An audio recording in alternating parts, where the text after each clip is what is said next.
I like when I listen to the songs like back to back to back. It almost felt like I was like in a submarine, not even like trying to be corny, like Beatles type shit, you know, like it definitely had a John Lennon vibe. Yeah, it definitely had a John Lennon vibe, but like just in a submarine going through different phases of life underwater, you know, like so it's a little bit slower, you know, a little bit more wavy as opposed to just like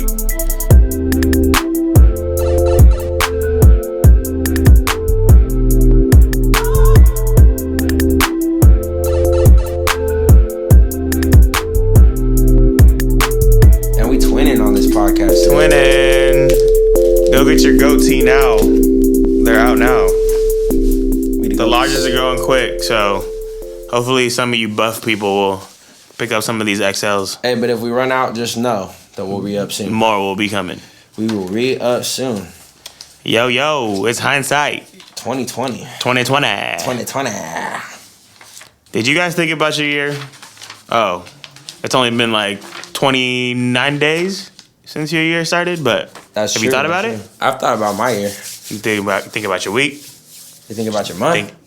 Think about your day. Oh shit, I went backwards on Oh no, you went no. We did it. That was a good one. Okay. We kind of flip-flopped it, but it's all good. Flip-flopped it. Yeah. But don't regret nothing, because I didn't. Did you? No, I've been for sure. Yeah, I feel it. Dude, I can't believe we got the shirts. Yes, sir. I didn't even know that was happening. Dude, yeah, Saint surprised us. He bought the shirts. I mean, I think it came out of our pot, but the fund, yeah. Dope. By the way, 15, 2 for 25, by the way. Do some research into the GOAT. I know a lot of you guys like to do your astrological signs, you know, learn about the cosmos and things like that, but this isn't Satanism or Satan. We're not Satanists or anything like that. Just do your research, you know, and you'll figure out a little bit more about yourself. Has nothing to do with the devil, has nothing to do with killing or sacrificing or any of that shit. Because we don't believe in the devil, so it's all positive vibrational energy, sir. And fulfilling your true destiny. But if you got any questions, feel free to ask both of us, because he's more of a expert on Capricorn. Ask me. Because Capricorn is the GOAT. Exactly. But yeah, let's jump into some topics. We got 2 topics that are big today for y'all. One is we're going to review Mac Miller's new album, posthumous album, Circles. And we're going to talk the Mars Cydonia Complex, which, if you guys don't know, is some really interesting shit about potential intelligent life having been on Mars. Hundreds of thousands of years ago. Because supposedly Elon Musk is trying to send some people there in the near future. Well, they're going to figure it out. We'll figure it out. Anyway, what do you want to start with today? We'll start with Circles. I think you're gonna lead that one, so word.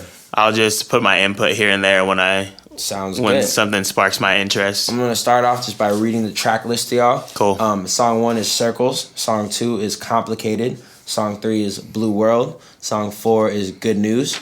Song 5 is I Can See. Song 6 is Everybody. Oh, I Can See Everybody. That's dope.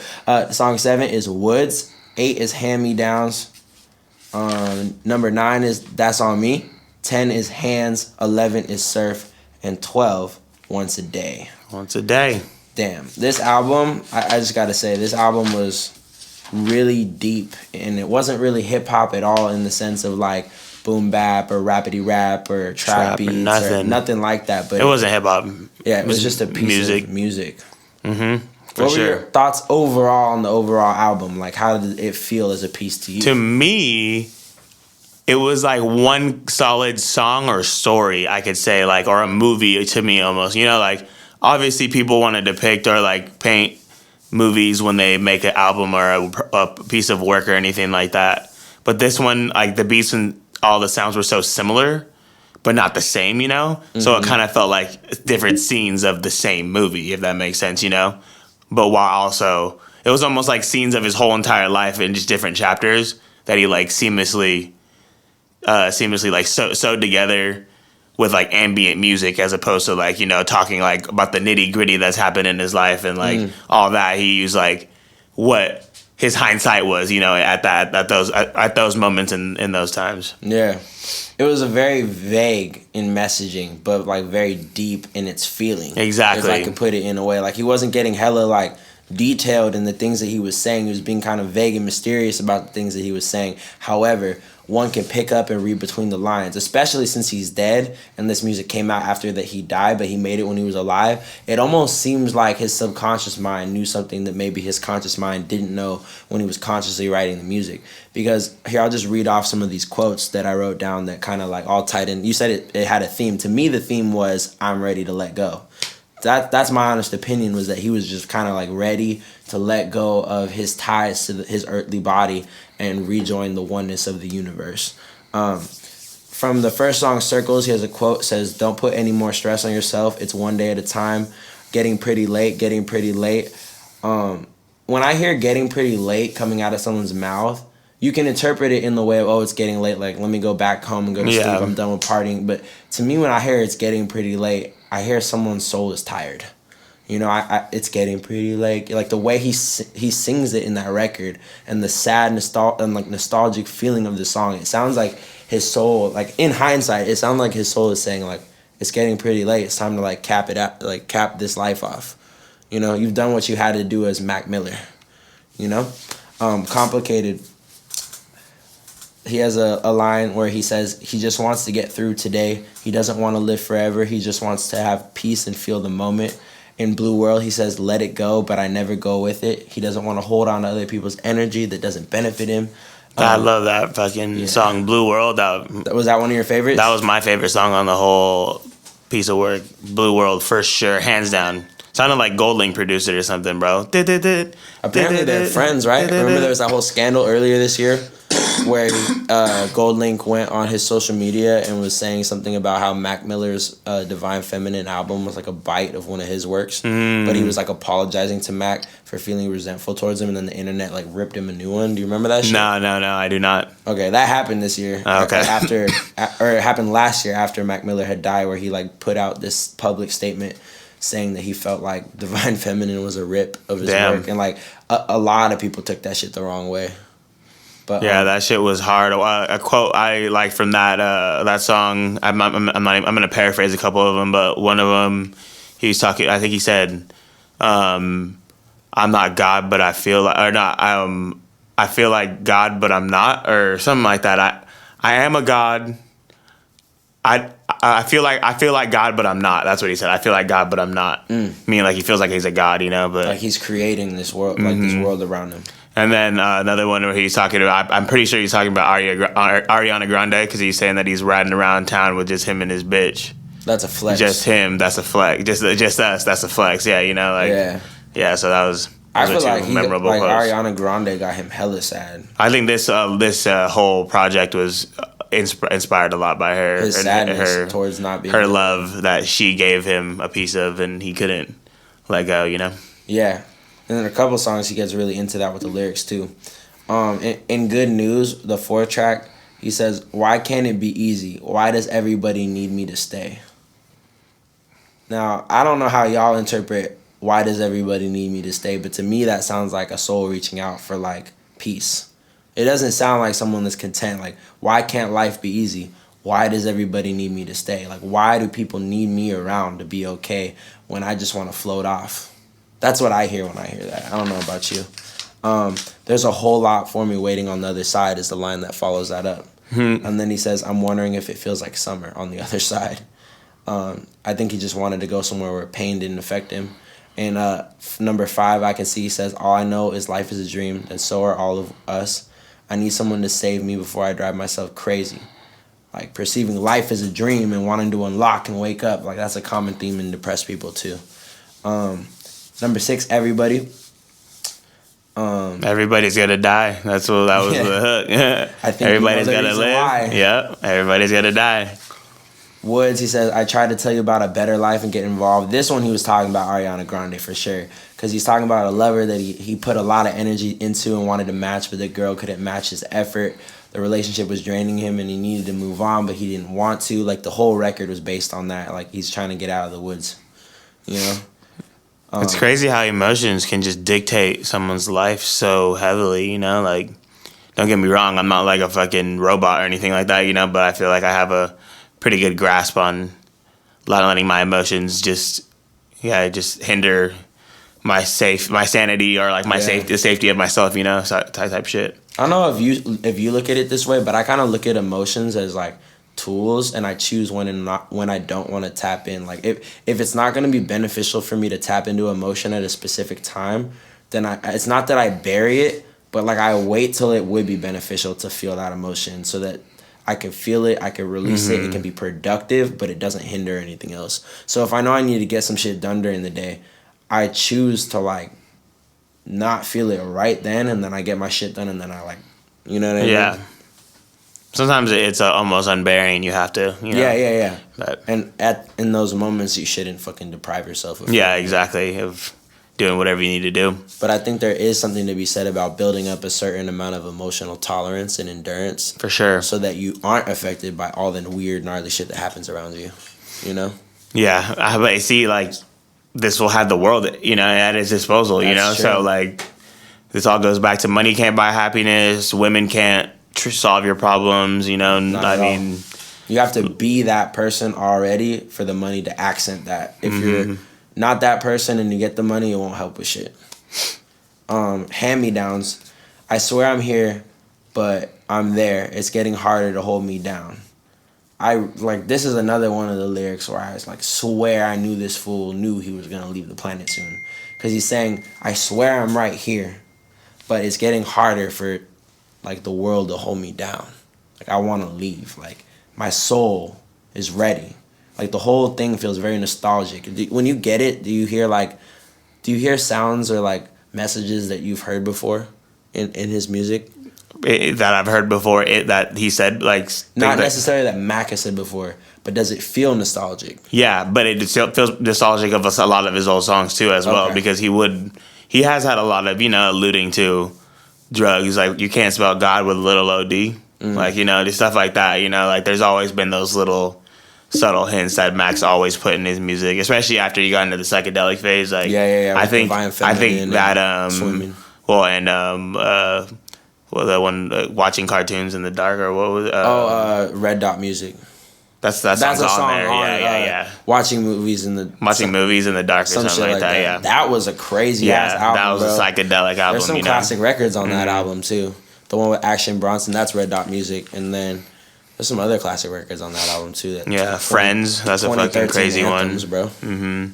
So I think I've heard a lot of just him alluding to ODing and things like that, and him leaving this earth, not to the proportions of these where it's like every song has to deal with it, but like he's always like, you know, that's always been a part of his writing style. And I think, like you said, his soul always knew that there was something that it had a higher purpose to serve, and he kind of subliminally wrote it down just to tell everyone like, yo, this is where I'm at, but I got a higher purpose. So, you know, I got other things that I got to attend to. That's very true. I think it could be flipped and looked at the other way too, but you could also say that by writing all of this shit down, he brought it on himself. Or he brought that reality into fruition, or brought it closer to his own reality. Because what if he had went a whole nother day with his writing style and continued making music like Donald Trump and shit like that?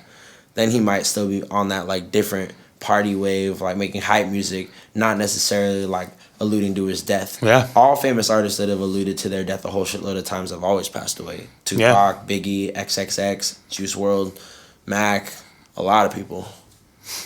That's just a few, to like name a few.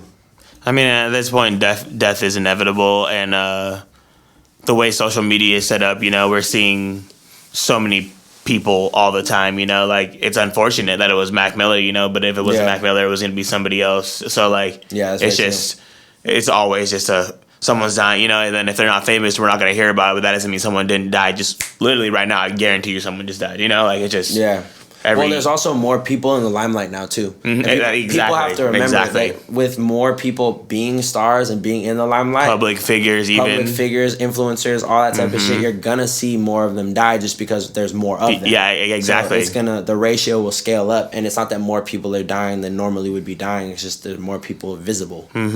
So I think that's an important thing to remember, so you're not feeling like there's like a suicide or overdose epidemic. It's just really like there's more people in the limelight.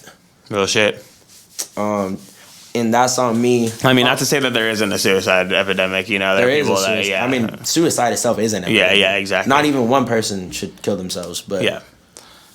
But it's not as heightened as people like to hype it up on the internet, like, you know. Yeah. It should be more of a, we should be trying to help these niggas out. We should be trying to help these niggas out, not fucking blasting it all over the internet. It's very true. And That's On Me, he says some shit. I know nobody that knows where we're going at all. I feel like in this song, he was saying his soul wants more out of life, but the circumstances of his outer reality don't really coincide with what his soul knows to be the truth of living and being a loving one, like loving being that understands how to be with the oneness.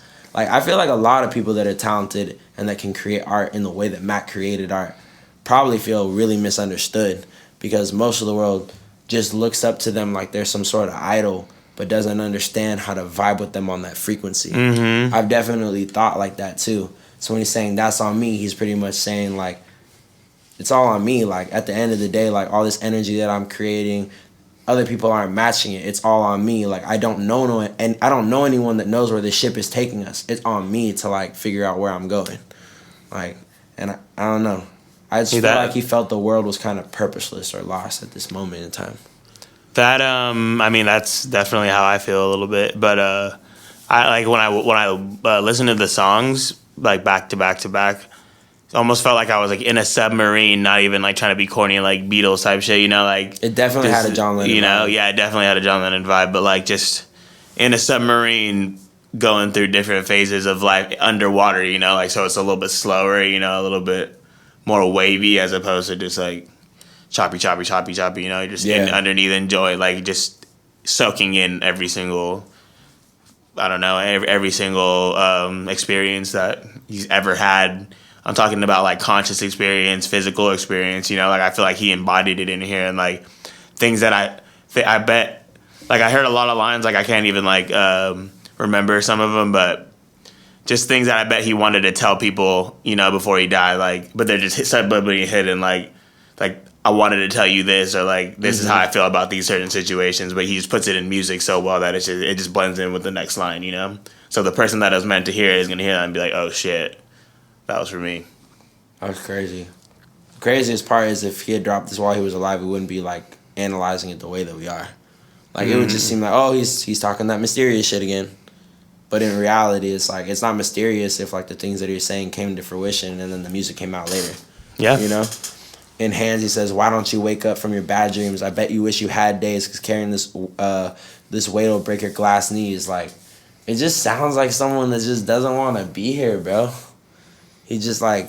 But honestly, is this for sure he wrote this album but right before he died, or is these just compilations of songs that he's been collecting and making good music like this? You know, like, do we know the backstory to this album? No, You feel me?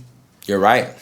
Maybe they put it together knowing that it would give off that vibe and that it would capitalize because people would think that. You feel me? Yeah, that's true too. Yeah, that's what I always thought too, because like he's gone, so it's not like, and he died like a little bit after fucking Swimming came out, you know, Yeah, like so not even that long after. So like I don't think that he just was, you know, he already. I mean, a lot of people plan in advance, but yeah, he probably had this music. Yeah, it was just music, you know, sitting around. Just like I was talking to this dude. He said that he has a bunch of open Juice WRLD verses that are just sitting around. He got the plug or whatever, but he's like he won't use them because, you know, deceased. But like he has a bunch of songs with beats with Juice WRLD. It's like a verse and a hook from Juice WRLD, and then it's like an open verse. So Crazy. It's just like, you know, artists be doing that type of shit, just recording song after song after song. This could have been 3 days of him just recording, you know, just one random 3 days, like in the past. I don't know like, if this was random though. That's the thing, like. The way, like you said, it feels so concise and so like one in its like first to 12th track. Like the whole thing feels like a whole vibe that this feels like maybe he already had this planned as his next release or something. Well, that's what I'm saying. Like he could have wrote this in like 3 or 4, you know, like in a concentrated amount of time. But I'm not saying like he was. I don't know if he necessarily meant it for it to come out after he died. You know, like yeah. So it's I like. Feel you. A couple more lyrics. I'm not trying to bore you. Like, I just like got real deep in my conspiracy bag in terms of like his soul understanding. Yeah, even though it's him and he did what he did and he's on doing whatever he's doing now. So he says, "I ain't coming down. Why would I need you? So much of this world is above us, baby. They might tell you that I went crazy." When he died, a lot of people felt like he was like mentally ill because he was taking all these drugs, but maybe his soul was just ready to go and rejoin the source of bliss and oneness in the universe. Like every time you go to sleep. Yeah. I mean, he says that. Why don't you wake up from your bad dreams? That implies to me that life is just a bad dream. It's more when I'm standing in crowds that I'm feeling the most on my own. Until it gets old, there's water in the flowers. Let's grow. Damn. Those are some deep. So poetic, bro. It's crazy. Like, just you can interpret all these lines like 50 different ways. You know? Yeah. Many different ways. Everybody keep rushing. Why aren't we taking our time? Sounds like he's... Oh, that's not lyrics. That's me analyzing lyrics. Dude, the craziest one. The craziest song is Once a Day. Because he wrote the whole song. This is my perspective. He wrote the whole song in the perspective of the sun. Every day I fall. Every day I rise. Watching you guys, like, rush through your lives. Why doesn't anyone stop and, like, smell the roses or, like, take a second and enjoy everything? I'm watching you guys just beat your life away. Trying to like fucking Son get of God. everything done, and I don't know. It just sounded like the whole song was written in the perspective of the sun, watching humans just like rush, keep going, nonstop. I don't know. While he just fucking slowly rises, but supposedly is spinning at fucking millions and millions of miles per hour. So, is he Russian or what? Did you from like Moscow? This song, this last one? Which you know one? Which one I'm talking about? The every day I fall. Yeah. Or once a day I rise. Yeah. Every day I fall. Yeah. This shit's a really good album. If you guys fuck with Mac Miller, I think that you'd really like it. If you like him for just him and not necessarily hip hop music in general, you'll like it. Well, if you fuck with Mac Miller, then you probably listen to it. But if you like good music, definitely go check it out. So it's a good listen. It'll put you in a mind state. You know, it's like kind of indescribable. It's not like it's very melancholy. You don't want to go trap after. You don't want to go fucking turn up or nothing like that. You know, you want to ponder on your existence and life and just realize the beauty behind it all. That's what I got from that. You know, he realized the beauty of it all and he was ready to move on, like you said. So. Very true. Rest in peace, Mac Miller. R.I.P. One of my favorite rappers ever. Any more posthumous albums from him? Or you think this is gonna be? I want them to drop a fucking rap album. That'd be dope. If they drop a rap album, whew, I want one more Mac Miller bar, like some bars off of that fool, and I'm good. He did have a couple bars on a couple of the songs in this. For sure. Yeah, no, there were some bars. But I'm talking about, you know what I'm talking about. I know, some fucking... Snowflakes keep falling off my debit card. Swear I'm not alive. I couldn't tell you if we ever are. In this Game of Thrones, it is known. I got the 4G LTE connection bars. No control. Fuck Ken Lamar. Alright, come on now, bro. I just like, he was Jewish and he used to spit about like hamantashen and shit. If you Jewish, you know what hamantashen is. What is that? It's a little snack that they give you in the Purim. It represents Haman's hat. And Haman in the Esther and the Mordecai story, which is like the Jews being persecuted by this king, by Haman, who is the... Bro, I'm not up on my Jewish folklore no more. Oh, you're good? It's okay. I just was wondering what that... I haven't read the story in so long, and I'm so out of touch with that shit. But my Jewish people know what I'm talking about. That's some Purim shit.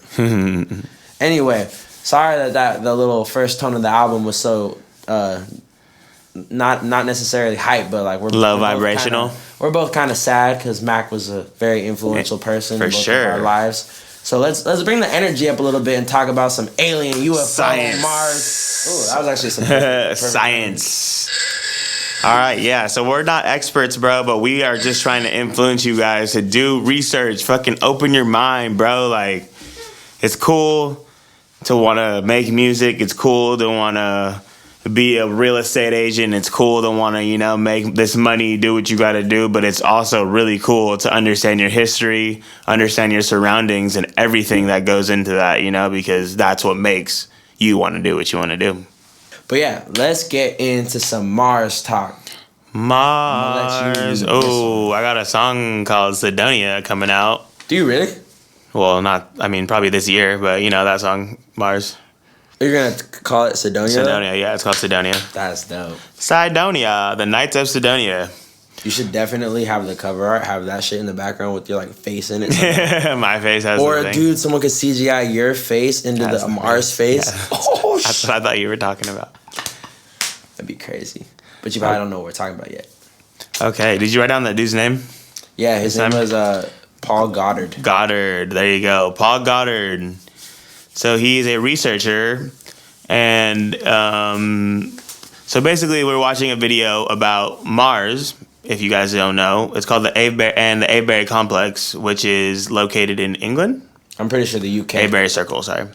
Yeah, somewhere in the UK, which is part of England, or England's part of the UK, right? England's part of the UK. Yeah, I think Avebury Circle is in England, though. I think he was talking about that. Yeah, Is Stonehenge in England as well, or is that just in another part of the UK? Sorry, I'm not trying to. No, I don't know. Yeah. Anyway, we have to do our Europe research. Europa. So basically, back in when NASA did their first mission to Mars, they were going to look for life, and on their mission, they took a couple pictures around certain parts of Mars, you know, just trying to get pictures of the surface, maybe they'll see some life, maybe they'll see whatever they see, you know? Evidence of life, previous civilization, possible oceans, matter, you know, water, anything. plant matter. Exactly. Anything out of the ordinary that they could, you know, examine. But for some strange reason, they went over what is the biggest mountain in the solar system, which is called Olympus Mons, which if you didn't put that together, which is Mount Olympus, was what they base that off of. And right next to that is a couple pyramids, right? A couple pyramids and a Five-sided face. pyramids. Five-sided pyramids. And all right, so I think it's just that one. I think it's one five-sided pyramid and a face. And then there's also a pyramid complex as well that kind of has like a pattern similar to the pyramids in Giza. In terms of like how they're separated from each other. Mirrors the Orion's belt, basically.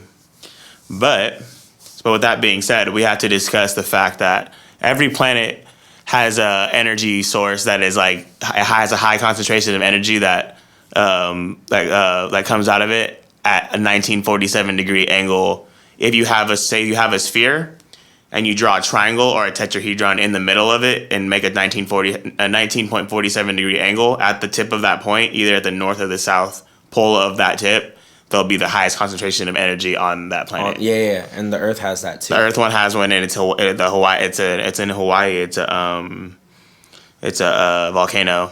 It's called Mount Mauna Loa or something like that. There's Mauna Loa, Mauna Kea. Yeah, but Mauna Loa is I think the oldest volcano on the island. That's. I mean, I thought I just read that thing. Is that a tetrahedral energy point on the Earth? Yeah.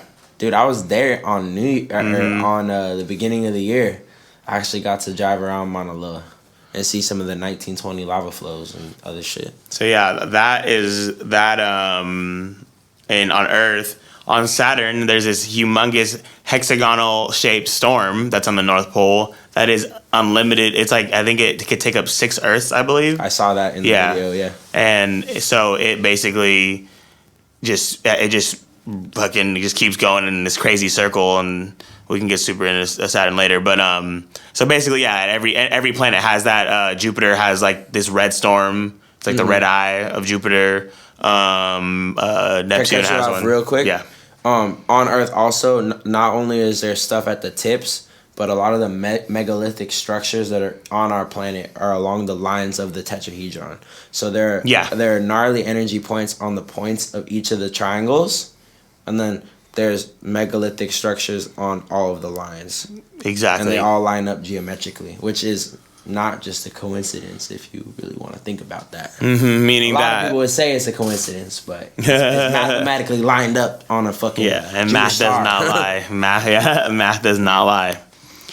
So after further reviewing of the what they're calling the Cydonia Complex, which would include the pyramid complex, the face that they saw, spiral mound, and a spiral mound, a city, a little city, a wall that they say is like a crater. What was it? It was the impact from that crater creating a wall. Yeah, impact mound or impact mound, impact wall, or so something like that. Yeah, you got it. I think they were called impact mounds. And where was I going with this? What was I saying? So that so all that combined is called the Cydonia Complex, and that pretty much reflects an exact an exact place on Earth called the Avebury Circle. Mm-hmm. In a 14-to-1 ratio. But yeah, they only noticed this after they started noticing, like, whoa, some of these, this five-sided pyramid right here looks like it's right here, and this circle looks like it's Let me overlay these two images of the Avebury Circle over Cydonia Complex. So when they scaled it down 14-to-1, like he was saying, it matched over almost exactly perfect, meaning that it was a mirrored image. So they, and the lore behind like the Avebury Circle is that like ancients built it 5,000 plus years ago. They don't have they don't have an exact time or date for them or anything like that. They don't even know who it was because like there wasn't any civilizations around England supposedly around that time. So it's a crazy coincidence that is that they even figured that out. Like we were talking about, like they even that popped in his head that consciousness works in such crazy ways that like when it wants to find something, it's gonna in like the middle of the Avebury Circle, and like I don't even know how they saw the points of the shape in like the trees and the roads and everything, but like somehow they were overlaying those images and finding where each of these rocks and stones and the things were laid up and how they were like distance wise spaced from each other and all that shit. I don't know, that shit was fucking crazy. Well, even the man-made roads that he was talking about divert from these actual stones, so they go around in certain spots, but those stones actually, those roads actually make up what would be like the unseen, like you were saying, like the lines, the intersecting lines inside. Yeah, so it's like the men made the roads. Yeah, without even. Yeah, I don't know. it's a pretty interesting concept that you guys should look into. Mars, from what what's his name? Paul Goddard. From what Goddard was saying, I need to get better at these names. People just people just come and go, But from what Goddard was saying, that there's never been life on Mars, from what they know of, intelligent life that has ever lived or grown as a species there, and there never can be, supposedly, from what he's saying, but that they might have done some sort of terraforming using this complex to make it a sustainable spot for a short period of time, just so they can. Yeah. I don't know what they were doing. Yeah. So sort of like creating an atmosphere for the moment. Exactly. Like using certain terraforming technology to grow plants that provide oxygen or whatever you would need to breathe, and so that food can grow and all that shit. Water can be available. Weather will be available. Like pretty much creating an atmosphere where there is none, because Mars is a pretty barren planet. Because Mars spins on a slower time than we do. I think it's 25 hours a day. I said it was something like that. So. Basically, that's what they say. That's why they say, like, literally, we couldn't live there because it's a too slow of a procession, And that's why he was saying part of the reason why intelligent life grows on Earth is because we have a moon, which governs, like the cycles. And it creates the cycles. Yeah, exactly. That's so crazy, bro. The craziest part of this all to me was I've heard about Cydonia before. And I've looked into it, and I like knew that the pyramids on Cydonia like lined up with the pyramids in Giza and Mexico and like all those pyramids. But I had no idea, like when they were talking about the face and how like face on Mars, and it's basically split in half. You would call it a sphinx, for lack of better words, So the face is split up into two parts, meaning one. If you looked at it from the east side, it would have a different profile, and different characteristics of his profile. But when you look at it from the right side of it would have different characteristics. So when you look at it from the left side, I believe it looks like a lion.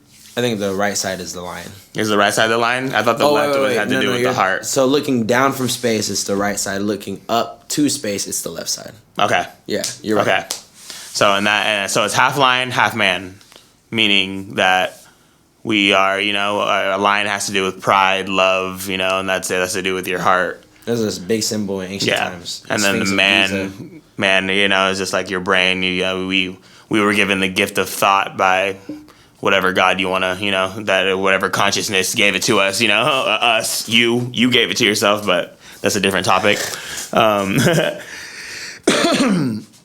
So that's just the combination of the, you know, like the electromagnetic field of your heart and your mind, and like how it's one, and like that's how intelligence basically is. What, you know, complex beings are what they are. You know, that you need the heart and you need the brain, and that's what. I thought it was crazy how this fool popped off this enormous statistic saying that the Sphinx was created 237,000 years ago. I was like, how would you know if the Sphinx was created 237,000 years ago?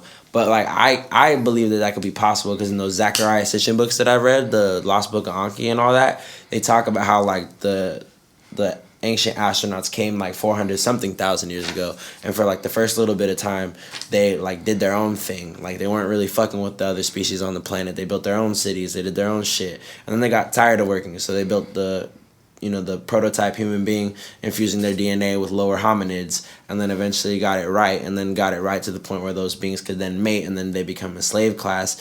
And it talks about how Thoth and Ra or Marduk and Ningishita, which is their Sumerian counterpart names, were standing in like the plateau of where the pyramids are today after Anki created aqueducts that created the Nile River, and how they built it to be like a beacon to show other beings from their higher race that this is where you land. And like each of those was set up to match the Orion belt, and then the Sphinx was a place where like there was a heaven's gate. Like all this shit's crazy, and that statistic brought me back to like reading that book where all this shit is a lot older, you know. And then they brought in the Robert Schoch shit where he like dates the Sphinx, and it's like has to be at least 9,000 years old, but they believe it's like a couple 100,000 years old. What was that water erosion? That was from the water erosion would have been from when the Sahara Desert was a marshland. Which would have been about 9,000 plus years 9,000 plus, okay. Yeah. He had that 237,000 years he was talking about. That was a little iffy too as well, because it had to go in. He was talking about the Sphinx being half Cro-Magnon and half Neanderthal.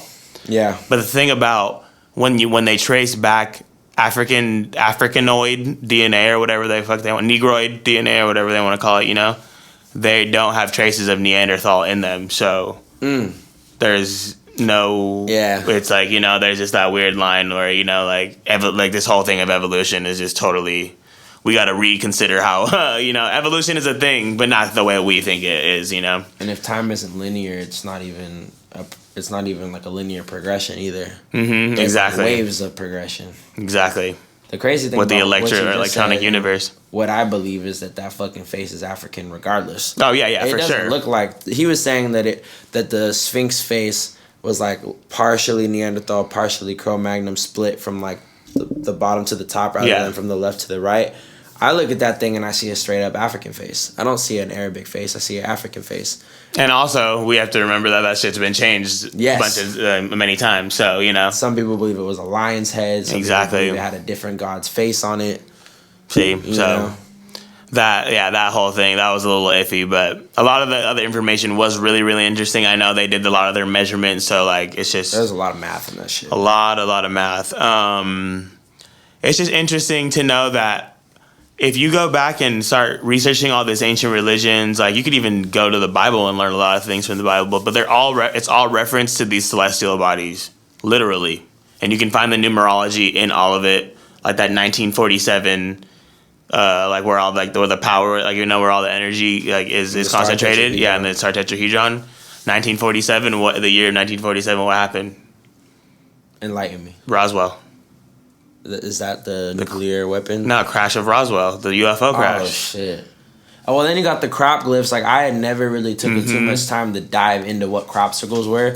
Because, like, UFO is kind of, like, the UFO community is kind of taboo. And you hear about crop circles, you see them in Scooby-Doo cartoons and all that shit. But, like, that shit's actually pretty fucking trippy. We'll put some images behind us, too, of, like, some actual crop glyphs that people in the UFO community study. And the shit actually has a star tetrahedron in the middle of it in a 2-dimensional depiction that shows you as a third dimensional being how a tetrahedron would look like if you could see it in the fourth dimensional. And like that shit blew my fucking mind because I'm like, yo, this whole time people have been writing off crop circles like they're just some kids pulling pranks, but like this shit is a sign of something trying to give us a code to like the next step. Like if the tetrahedron energy points are really the way that we can create wormholes and time travel and travel through space, which is time traveling if you can get from a place that's like 445 light years away to the other place that's, you know, that far away instant in a matter transmission of seconds, then you are time traveling because the other person that would be flying through it at like whatever 100,000 miles per hour would take them light years to get there, whereas you're getting there like that. And my bad, I'm kind of hogging the mic. No. I mean, I just was gonna let you finish your thought. Okay. My other thought was that it was crazy that he was saying that the distance between all the things on Mars and in the Avebury circle, it's like not even possible that it happened by chance. Exactly, there's no way. Like it's too mathematically correct. The ratios all line up. Like the shit 14:1 to ratio down just comes and lays over it perfectly. Like the people that placed the rocks in the Avebury circle matched every single rock to a rock on Mars. And then they did it on Stonehenge, which is I think it's a 1.5 ratio, 1 to 1.5 for Avebury to Stonehenge, I believe. And then inside of the pyramid of Giza, the Great Pyramid. Oh, this shit tripped me the fuck out they too, bro. They reflected it with the chambers, the King's Chamber, the Queen's Chamber. And it all has the same exact math and geometry that is reflected in the outside world of the Cydonia Complex and the Giza Complex. It's just... I don't know. Okay, here's how I like to think about it. Maybe they were trying to tell us something, but they were just doing it as they were doing it because that's how they knew how to do it. Does that make sense? Because everything was... they were working in truth, so when they were making things, it wasn't because they had to do it this way. That was the way to do it because that's how the universe works, you know? Yes. It works in these certain maths and these certain, you know, conjunctions. So, like, you know where to put these stones. So it reflects in each individual, in each, like, you know, in each aspect. So I think they just had like when we were talking earlier with Gonzo about using 10% of our brains, but I think they just had a more intact brain, you know, like they just could see more. Like you remember how we were talking about like how you can't see the infrared lights and stuff like that. Like that's just UV radiation. That's just there. But that's just our brain not being able to pick it up, you know, like our eyes being limited to that stuff like that. We open, if you keep on like growing our consciousness, yeah, exactly. Who's to say that we can't physically see these type of things, you know, like we manifest them into like little inventions like infrared glasses because we can't do it physically because we haven't learned to. But our psyche or our consciousness wants to. And that's regardless. Why technology might not be helping us because it's making things harder for us to learn how to do with our own power. Like, because if we fuse with technology, we'll always depend on technology to do certain things. Yep. But that's why it's very important, all our listeners, to put the computer down, to put the fucking phone down, read a paperback book, do some math with your fucking pen and paper, and don't use a fucking calculator. Like, for real, it's important to keep those different things in your brain intact so that, you know, our human race doesn't hit another one of those points where it's at this peak advancement and then we lose all our technology and we're back to the Stone Ages, because it's happened so many fucking times over human history. From all we know, this shit could have been happening, and we're in the 50th time redo over, you know? Like, we could be in so lost. Such a big game of telephone, bro. We don't know where we're at. We think we're in the year 2020, but that's only the year 2020 after the death of Christ. Yeah. And the universe is infinite years old. Exactly. So infinite, and no, because time doesn't even fucking exist. Time is a measurement that we have from one place in space to the other. Space is a measurement of how much time you have to move through to, space is only our distance only is relative to two objects. You know, you have to have two objects for distance to even be relevant. And then you calculate the time it takes to get from point A to point B. Exactly. So without distance, there would be no time. Boom. And so that means that, dude, that means that literally, like, these beings that are dropping these clues bombs, they could be from 400,000 years ago. Because they don't know what that is. They're just right here all the time. Just like, damn, these niggas just keep killing themselves. My body's chilling. Yeah, I'm moving from fucking here to there. To yeah, the exactly. next Big Bang to all the simultaneous Big Bangs.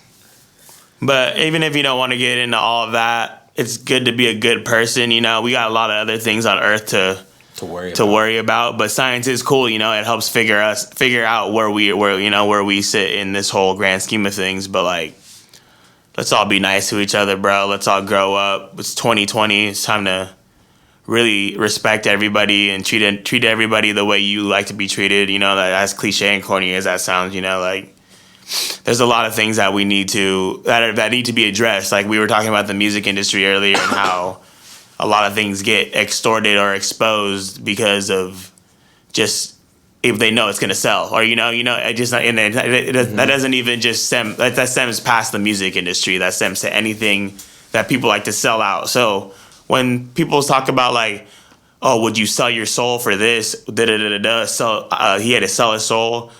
You can't sell something you don't own. First of all, that's first and foremost. So are you taking responsibility of your own soul?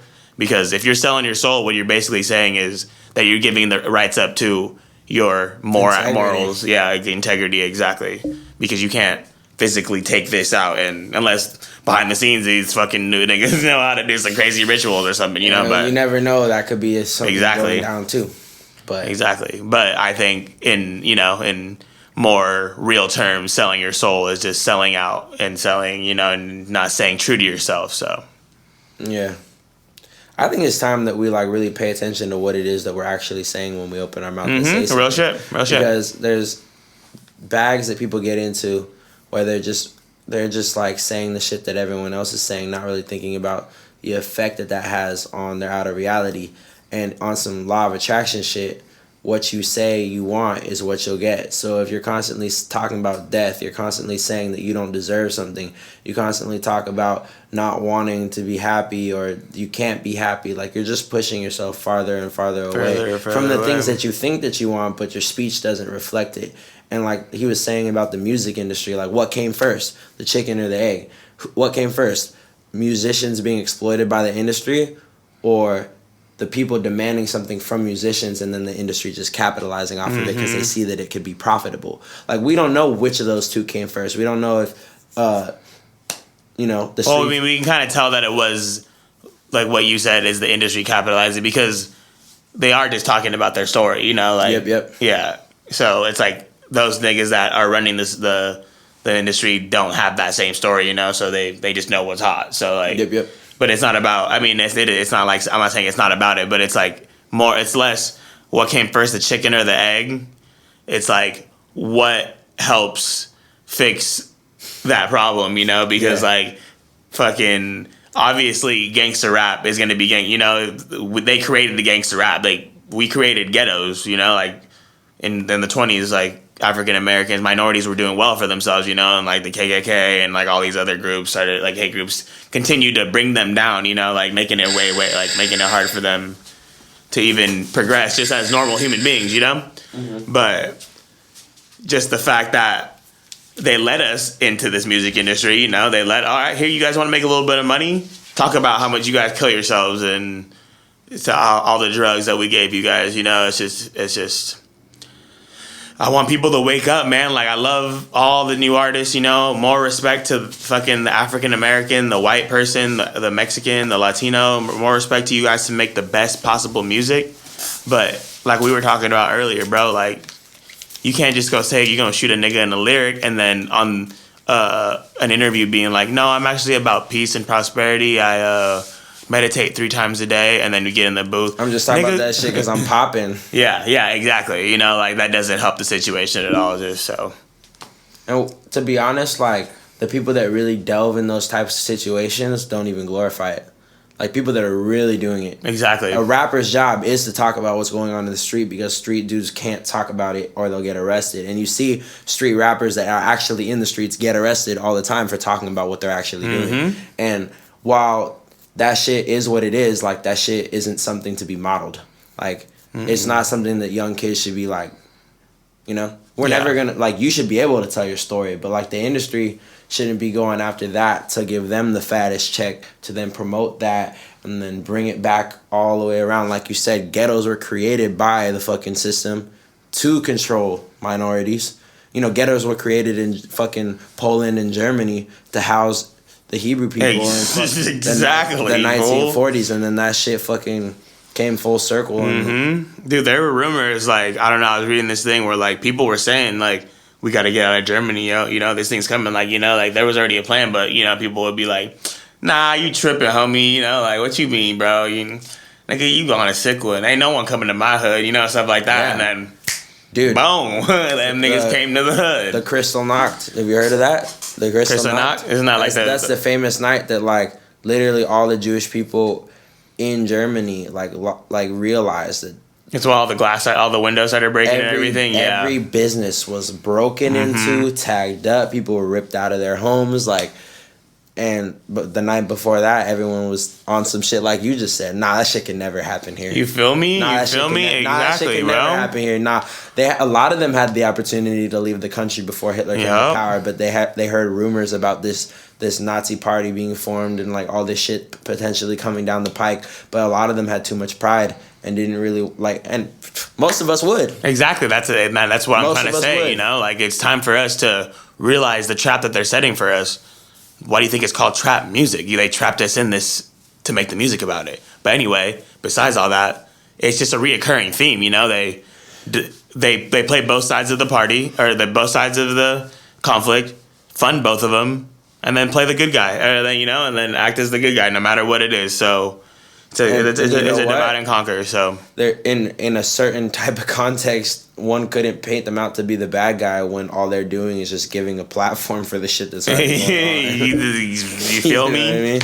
You feel but, like, me? at the same time, it is, like you said, evil to just be, like, talking about all that shit in your lyrics and then over here saying you do all this type of shit to be funding all that shit in your business and then over here say that you're about this. You know what I mean? Yeah, it's the same shit. Yeah, it's a contradiction. So, I mean, Ma'at will always present itself. The truth of Ma'at, the all-seeing eye, slice on the back of your dollar. So it always everything's connected. Yeah, exactly. Everything in this world is connected. If you don't see how everything in this world is connected, or how you could be connected to this person, connected to this person, to this event, to this event, to this tragedy, it's all here for us to learn from and to grow from and to realize a lot about ourselves, to therefore become a better version of ourselves down the turnpike. I like that word now. I'm going to say down the turnpike. Down the turnpike. 3 times now. You said trice. I said it trice. Trice. But yeah, just keep on growing your minds, man. You know, shout out to all my boys going through some shit, all my women going through some shit. We're here for you. DM us. We're always, open ears, open mind, open heart. Oh, yeah. By the way, thank you for getting our first episode that we dropped at the beginning to 100 views. We really appreciate you. Yeah. That first 100, we got it. Mm-hmm. Hopefully, by the end of the year, that video will be at like a couple thousand or 100,000 maybe. It's up to you guys to share. And then once we start dropping this music, we gonna need your help too, please. So, Cold One, drop in. Single, the song goes for pre-sale on the 2nd of February, and then the song drops on the 7th. I haven't announced it anywhere else, but the music video comes out on the 21st of February. And you guys are not ready for this video. This is a game changer, I'm telling you.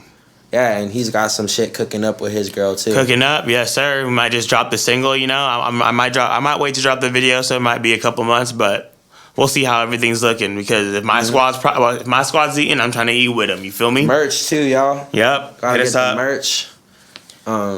Yeah. Because you are the GOAT, just like I am the GOAT, just like he's the GOAT. Greatest of all types. Skirt. Well, yeah, this is Hindsight 2020.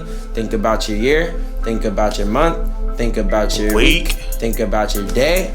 But don't regret none of that shit. None of that. And we'll see you next Thursday. Much love.